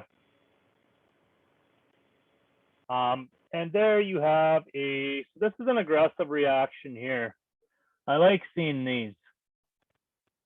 These are my, here, hold on, whoops. Reaction. Perfect, so this is a V-shaped recovery. I like seeing these. And let's just see what it does. So kind of slowing down. So we took the highs now. Now if we made, so you can say you just chalked again. Now, let me move this. Chalk top. Now our bias is long, isn't it? 7,316 might be a good buy zone. It might be, absolutely. We have a, so we're going to go in the higher time frame too and just make sure we're not lost in a bunch of stuff. So we didn't get no reaction. It went right through it. To me, you'd probably go to the extreme with your buying. Let's see what the 15 did. And the 15, well, you swept the whole range again. And there's your equal lows gone. Do we have any more equal lows? We do, absolutely, right here. Do we have an unmitigated zone? We do, absolutely. Is it valid to look for a sell? Yes. Is it valid to look for a buy? Yes. We're going to try to take one of each, given that we see what we like to see. So depending how it reacts, I'd like to be in a sell and a buy here. And ideally, you know, we'd want to sell to here and we'd want to buy and, you know, something up here. I would probably be smart and pay myself here pay yourself again here, and ultimately we want to run this high. But let's just go back and see what happens. So just looking at this here, let's see. So you went right through your demand here. I'm not going to go on seconds because we'll probably lose this chart if I do. But this went right through it. I would market execute that right where it is. Like I would be in that so fast. I would have no problems being in that for a sell. And depending how we react to that V-shaped reaction, we might be looking for a buy. So you had no interaction. You pretty much went right through. This is a little bit of a large zone for sure, but you definitely say you be in this. So let's just see how we got to manage this one. So depending on the stop loss size, we may or may not. Oh, that's massive. That is absolutely massive. So not gonna lie, I may or may not have executed that live, but we're in it. And being that we have a stop loss like that, I would probably go break even sooner than not. We're also gonna check 15 here. We do have a, yeah, see, like we got a really ugly candle here. It doesn't really give us any good POI. This would be kind of a, I would call this a weak low. Really ugly, yeah. I would call this a weak low and I would pay myself there. And the thing I don't like about this is we still have these equal lows at the bottom we haven't run. And more often than not, they get run. And if they don't, to me, this is weak. Even though we got a very nice reaction, this is 100% weak. Just because I don't like the trade I entered, we're going to say we're break even on that. Move stop loss to entry. It's probably not the brightest thing I've done in my life, but, you know, we're in it. Well, so what did we get out of that? Ooh, 3R. That was a shitty trade, guys. My bad. I'm just gonna say we paid ourselves like 50% because we shouldn't be done. We shouldn't be in that trade.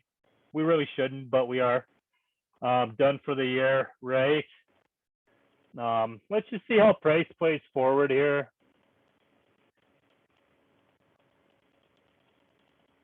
Again, and so we are sort of reacting to, so now just looking at the 15.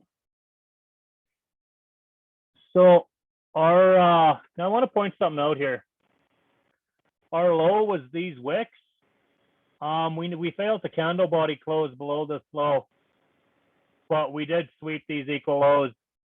So the fact that these failed to close below, I would probably be looking at buying this back up now, as we are ultimately still bullish. You have a sort of a supply interaction here. Not what took out the reaction point. I would probably say something in this doji or this inside bar. Yeah, totally. And again, you have two areas that are very close, the doji and the inside bar. We're going to go with the extreme. And, you know, as long as it's not like a 3.5 pip stop or something stupid, I'll take it. We don't really like those. This is a horrible trade. We're closed out on that.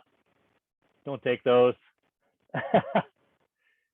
Yeah, it happens. Whatever. And if that one doesn't work, we'll find something else. So back to our 15 here. Yeah, again, if this demand fails, guys, we're not looking for buys anymore. If this demand doesn't hold, we're shorting this and we would be running the whole bottom. Yeah, at a bare minimum, I would pay myself there. And then if we're going to be realistic, we could probably pay ourselves again here and here, and then you'd leave a little on. So you could do like 20, 30%, 20, 30%, and 20, 30%, and leave a little runner on. Because we never know when we're done with the range, but right now this range is wiped. What I mean by that is all our liquidity, the whole range has been wiped. This void's been filled, everything's wiped. There is no reason for price to stay down here anymore. So in that context, we're going to assume we'll continue going bullish. And yeah, so let's see, where is, but yeah, shit like this, don't take those. I definitely should have calculated a bit better. 2 pips, a little bit large, but we'll live. We'll take it. What would you do with the trade we are in from my POI? Which trade is that? Hold on, let's go look. Is that this guy here? We close that out fully. We do not expect to go that past this. I would close this out. If you didn't close it out, close out 90% of it, because if it goes through this, it's going to keep going, and at that point, you'd be running these lows. But yeah, from up here, you'd definitely be closing it out. Let's just actually take a look at this. So we paid ourselves from this. We lost the rest of that position. We paid ourselves from this, so we lost the rest of that position. So this position is gone. This position is gone, but we don't care because they paid us. We're still in this one. You're still in these. And yeah, so those positions you still have. And that's where your premium and discount's really important. The further away you are from the middle of the range, the more likely you are to stay in the trade. So we just go back to the 1 minute. This is actually probably one of the best trades we've taken today. I like this.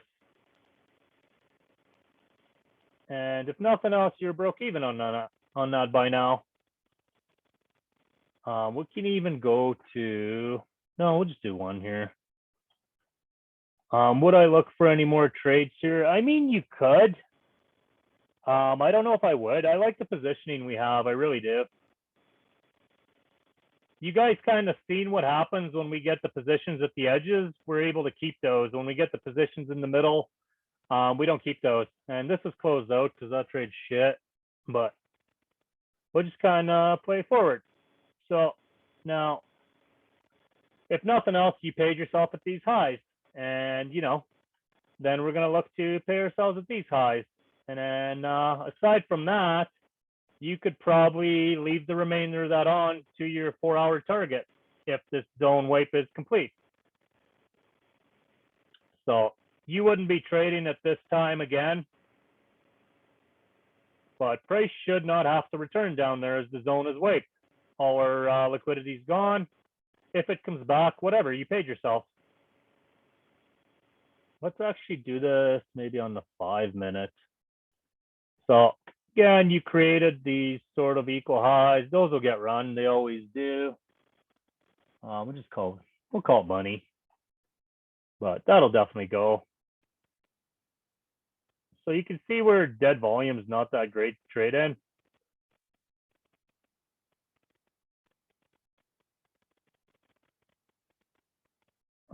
Let's go to 15.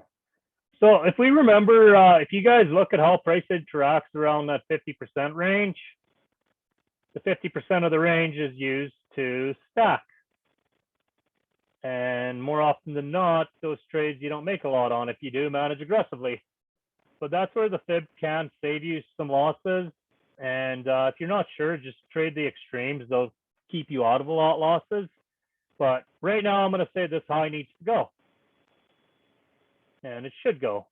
And there goes your high. Now, I don't know, did we investigate this 4-hour OB at the beginning? So we did, didn't we? If what you'll notice here is the inducement's not really intact. Therefore, this OB didn't hold. This here, you sell the buy wicks. Same thing. Inducement's not intact. So you have money that's sitting there and it got swept. Had this money still been sitting here, this zone should have held. Loving the backtesting sessions. Yeah, buddy. So now let's do the smart thing and let's see where we would close out our trades. I would love to trade London because this is exactly how I would trade if I could hold my positions for that one. So this is the high of the leg. This is the low of the leg. What did we say, guys? 50%. I would feel pretty comfortable closing all my positions. Yeah, and that could be something too. But we said we were going to likely see the 50% mark. And obviously, don't be a retard, pay yourself, but we hit that 50% zone. And what happened at the 50% zone? We tanked. So now going back to the beginning, we were talking about the daily low. This daily low failed to take that high. And now if you look, we ran that daily low. It's weak. It took, from May, April to September to get there, but it got run. It's weak. It failed. And we would start formulating that this is weak as these demands start coming, as we're coming down. So some people are like, how do I determine if something's weak or strong? And I like to use the fib for this too. So if we're in the top half of this leg, to me, there's still a possibility that this could do this and keep going and run that high.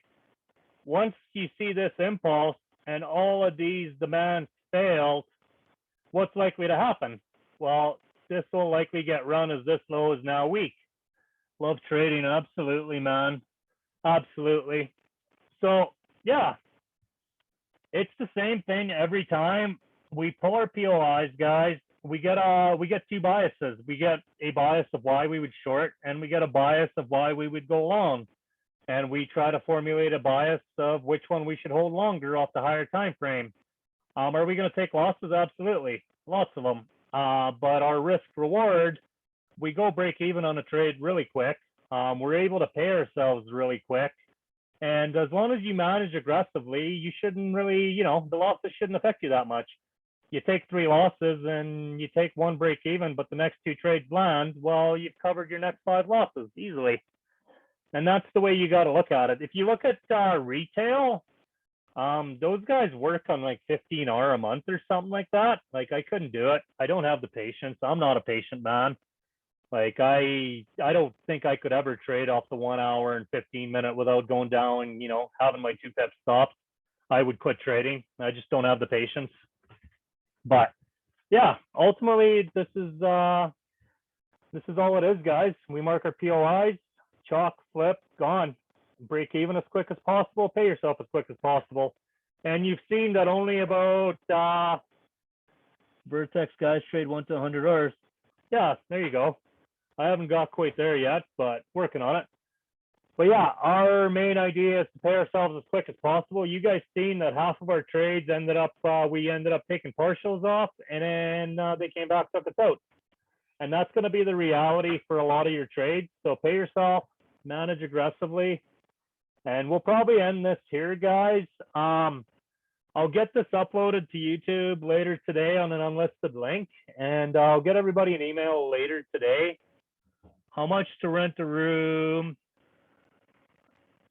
To rent a room, trading desk, and precision mansion in Portugal. Right? I actually just started researching Portugal after you told me about that. The whole tax law thing. It's pretty good. Anything to dodge taxes. But yeah, that's definitely something the guy would like to do. And then we could trade London, man. The guy could trade London. I wouldn't even trade New York that often. But yeah, guys, we'll end it here. I'll get this uploaded later. You're welcome, Adrian. Yeah, thanks for coming out, guys. And yeah, leave this with me. I'll have it uploaded by tonight. Everybody will have a link later. And if you don't get a link emailed to you, check the junk folder because sometimes they end up there. And if you didn't get one after that, just message me and I'll make sure you get a link. And yeah, guys, we'll see everybody next Sunday. We're probably going to continue to do this for another 4 to 6 sessions or something for sure. But yeah, I'll see you guys later. You have a good weekend. And bye, everyone.